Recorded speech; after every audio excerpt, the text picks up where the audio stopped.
Welcome back to another episode. I wanted to give you a quick update on the state of affairs, what's going on with HOSS, how we're going to proceed forward, and a sneak peek at one of the new goodies for our project. Go down and mash that subscribe button, hit that like button, and ring the mess out of that notification bell. Make sure you set it up to all for notifications. That way it lets you know when we come out with a new video, and it also keeps you up to date on things with the project. Buckle up, you're gonna love this one. It's a lot of fun for me, and I'm glad you guys are along for the ride.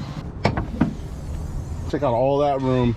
I like to figure out if ABS delete's an option. I know there's a kit out there for it. It may be pretty costly. If I can delete it and put a line lock, that would be cool.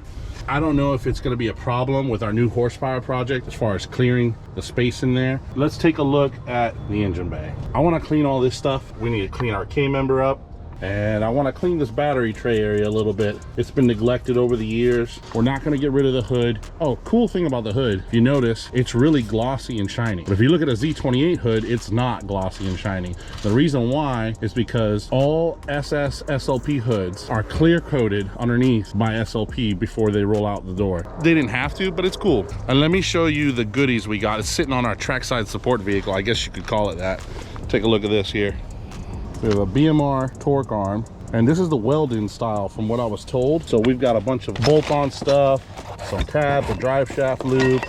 You know, there's a bunch of little goodies in this box. This is where it bolts onto the diff back here. It's got some heim joints and stuff. That's really cool. So a lot of adjustability there. You have the poly bushing that's already there, and it's greasable fitting. That's awesome. You have this other part, which once I start looking at pictures of stuff, I'll know how the heck all this goes together. As far as everything's concerned, this is going to be a lot better than our stock one. And you can see that that's a big old mamma jamma. Our new project is coming along. We've got a new motor, we've got a new transmission, waiting on clutch, but as soon as all the pieces are together, we'll start slapping it together. What I'd like to do is I like to push it into one of our bays and stuff and just go ahead and clean that engine bay real well. It's getting kind of dark and it's getting really cold, so let's see what happens.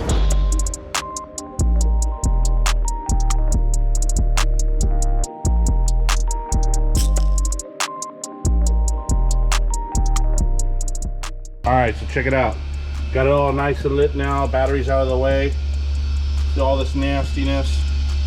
We need to clean all of these things. Zip tie some stuff out of the way. Get these catch can lines out of the way so we can clean. And then back here it's pretty nasty too. There's a bunch of leaves and trash back there. You can get all that out. Basically it'll look like a nice clean engine bay. Nasty stuff right there. I mean, that grease is, I mean, this is years of just built up nastiness. But we want it nice and clean, so when our new motor goes in here, it'll be a nice fresh start. I'm really excited about this new project. It's definitely gonna be a lot of fun. It'll be a crazy journey. I can't wait to take it out on the track and on the streets and make everybody break some necks. It's definitely gonna be a catcher. Oh wow, look at that. Just breaking it right up.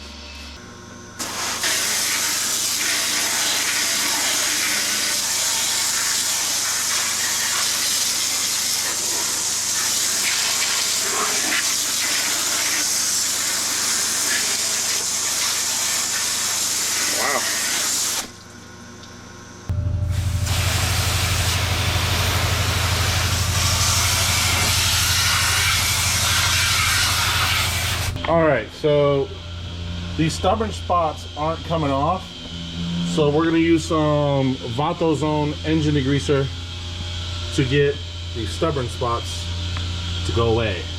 So we want it nice and clean for when we put our new engine in here. Don't want it looking all grimy.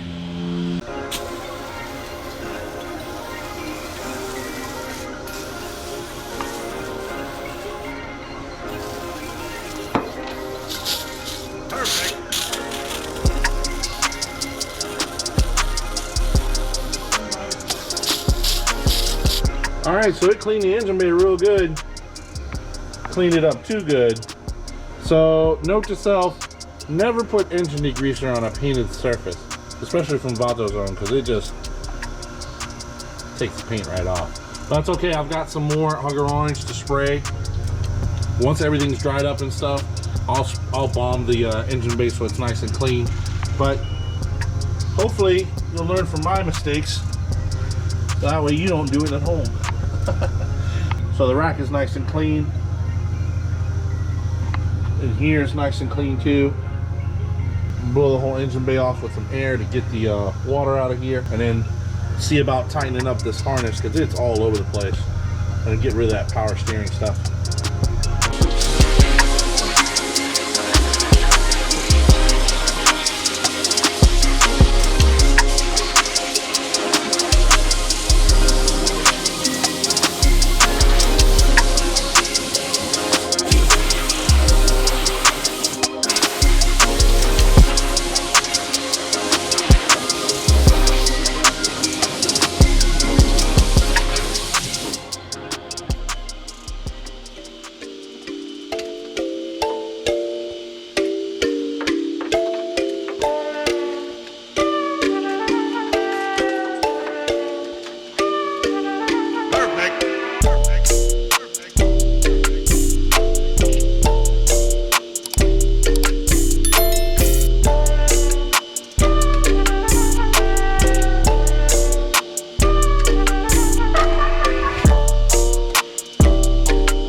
That cooler. I can't get that off.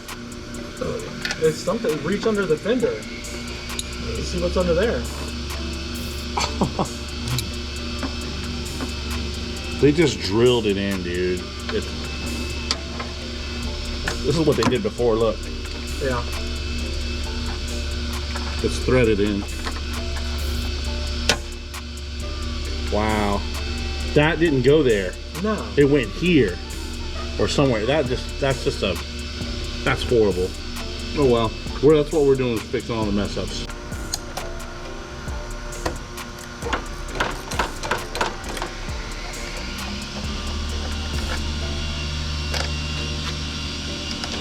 Put that back for later because we're gonna need that in the near future.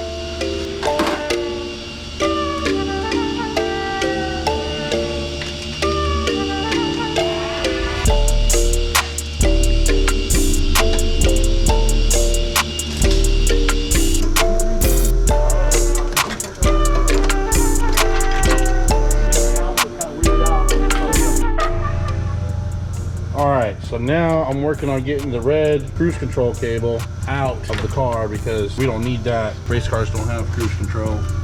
But it goes all the way down here and it goes into another control module. It goes into the box. I might could unscrew it in there. Alright, let's see if we can't get this out of here. I'm about to like snaking around a bunch of stuff.